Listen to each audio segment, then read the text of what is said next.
A female police officer gunned down doing the job she loved. First thing I saw was the policewoman collapsing. She was hit. She fell down.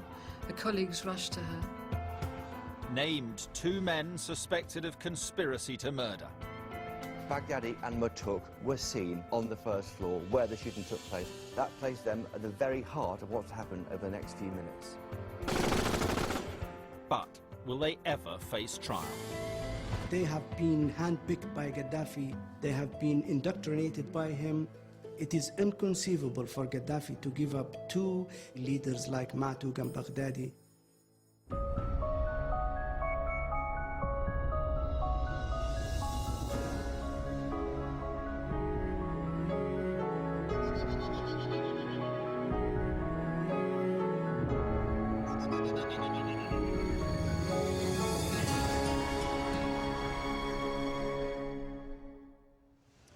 "26 years ago, this picturesque central London square was the scene of a shocking act of terrorism. Yvonne Fletcher, a young female constable, was policing a demonstration outside the Libyan embassy here when a gunman opened fire from the building. PC Fletcher was shot in the back and fatally wounded. Her murder triggered a political and diplomatic storm which even today has her friends and family asking, who killed her and why can't he be brought to justice?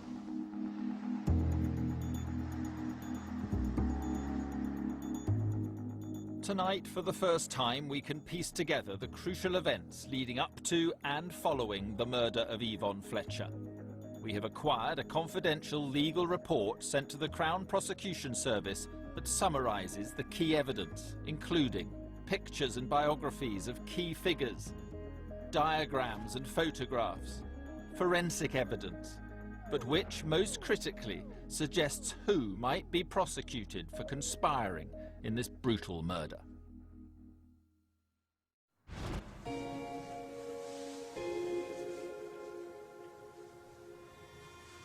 Yvonne Fletcher was described by her colleagues as a diamond of a girl.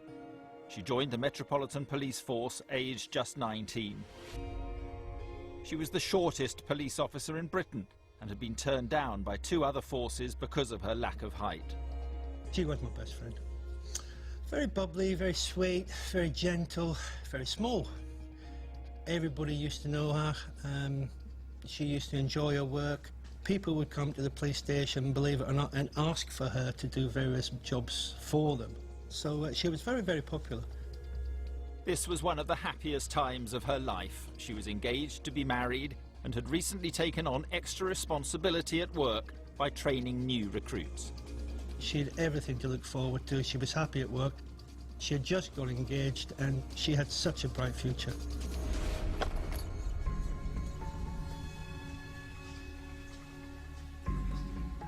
On April the 17th, 1984, she was due to police a demonstration outside the Libyan embassy in St James's Square. In theory, it was a routine assignment.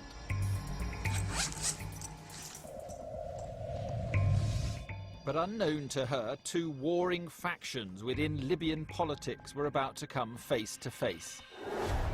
A group of exiles were planning to protest outside the embassy about the regime of the Libyan leader, Colonel Muammar Gaddafi.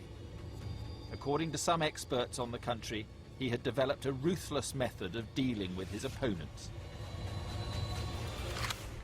He was furious at the prospect that Libyans could be demonstrating against the regime abroad, could be trying to destabilize the regime, and would be using safe havens in countries like the United Kingdom to try to demonstrate against some of the things that were happening in Libya. And he had a policy of trying to have these people eliminated. Alarmed by the prospect of such a high-profile show of dissent, Gaddafi's supporters in the embassy organised a counter-demonstration. This was the murky and sinister background as the protesters arrived in St James's Square. It wasn't a very big demonstration, but some of these anti-Gaddafi students had come from as far as Manchester, their faces hidden to avoid identification by observers inside the bureau. On the coach that day was Juma El Gamati, Back then, he was one of the organisers, but today he's a businessman and writer on Libya. And this is Mohammed Makhlouf, another organiser, but today he's a filmmaker.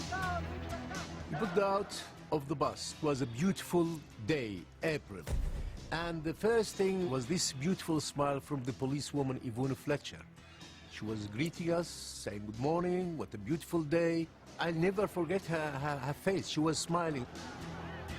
We stood in the place assigned to us behind the barriers. We got our placards out, and then we start chanting things like no to dictatorship in Libya, yes to freedom, down with Gaddafi, down with the dictatorship, things like that.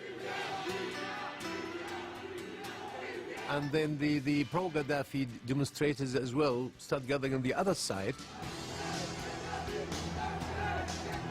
The two groups lined up opposite each other in the corner of St James's Square, outside the Libyan embassy. Yvonne Fletcher was stationed just in front of the anti-Gaddafi protesters.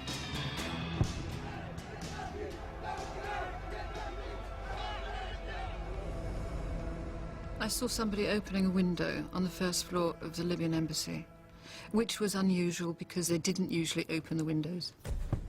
There were two windows, lifted up by about this much. I would say maybe about 20 inch, 15, 20 inch. And the shots rang out.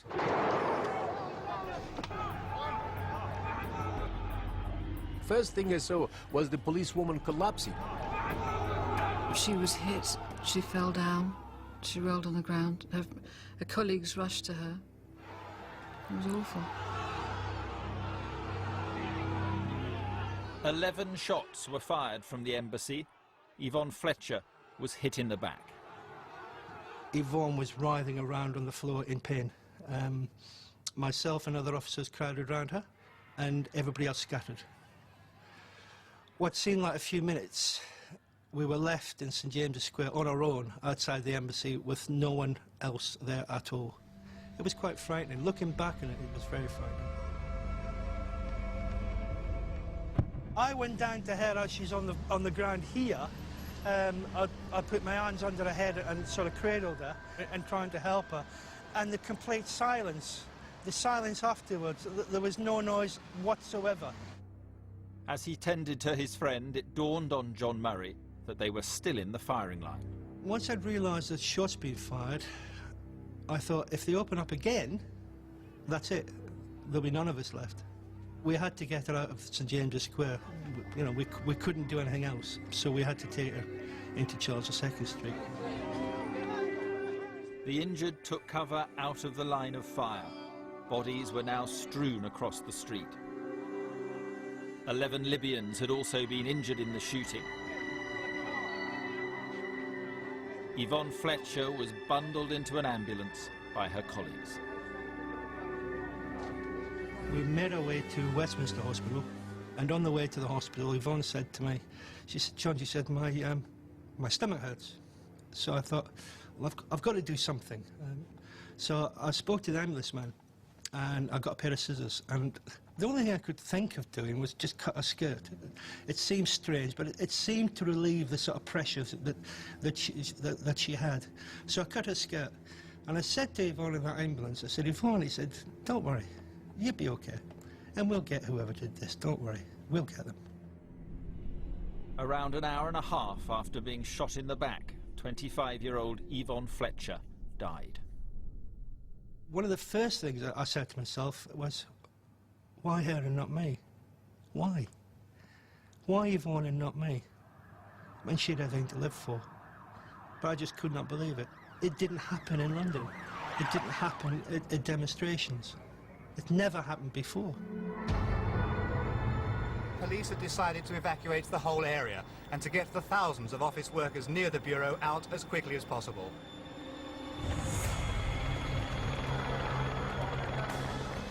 Back in St James's Square, armed police surrounded the embassy. In theory, the murderer was cornered. Police were ready to storm the building. What was stopping them? These people inside the building, as far as the police were concerned, had opened fire on one of their colleagues.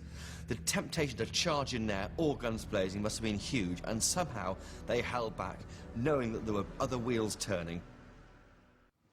Yvonne Fletcher was murdered as she supervised a demonstration outside the Libyan embassy. She was shot by a gunman firing from the first floor of the building behind me here. A tense standoff began between the police and the Libyans, and many police officers wanted to storm the building, believing the killer was still inside. No doubt about it, her killer was in that building. So why not storm the building and arrest those people? They were responsible for her murder. I mean, it stands to reason. But this was no ordinary building. It was an embassy. Any action against it would have to be sanctioned from the very top. With the Prime Minister abroad, the Home Secretary, Leon Britton, took command. I was conscious all the time of a tremendous responsibility, of course, yes. It was probably the greatest single crisis-type responsibility that I had in my career as Home Secretary. One of his first calls was to send in the SAS. Expectations rose that the Libyan embassy would be attacked. 4 years earlier, the SAS had successfully stormed the Iranian embassy, where 26 hostages were held by terrorists. Well, back in 1984, I was a member of the SAS. I was in one of the squadrons there that was on standby with the counter-terrorist teams.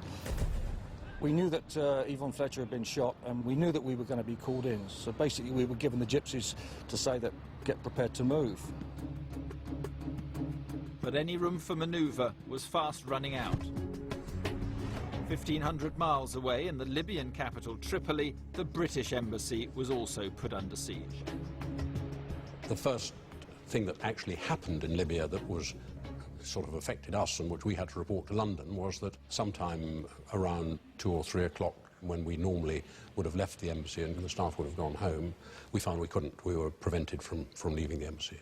And then we knew that, you know, there was a crisis in Tripoli as well as a crisis in London, if you like. Foremost in the British government's mind were not only the diplomats and staff in the embassy, but also the thousands of Britons who worked in Libya. They were potential hostages. At that time, Colonel Gaddafi was a completely unpredictable wild card, and he just didn't know what he was going to do. With weapons drawn on 2 continents, who would blink first? The SAS were now assessing how they might attack the embassy. We obviously had to disguise ourselves as coppers, basically, and that's what we did. We had to visually look at the front of the building. We had to see it, see what it was like. What was it made of? Were the windows reinforced with bars? Did they have security glass in? You know, stuff like that. But there was a further complication. Under international law, the police couldn't enter the embassy without the permission of the Libyans. It now became clear the siege was not going to be resolved quickly. A game of diplomatic cat and mouse was going to be played out over a number of days.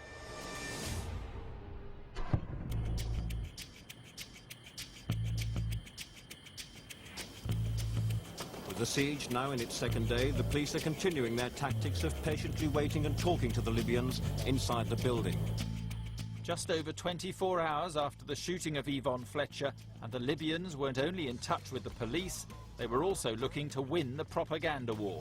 Do you have any message at all for the British people?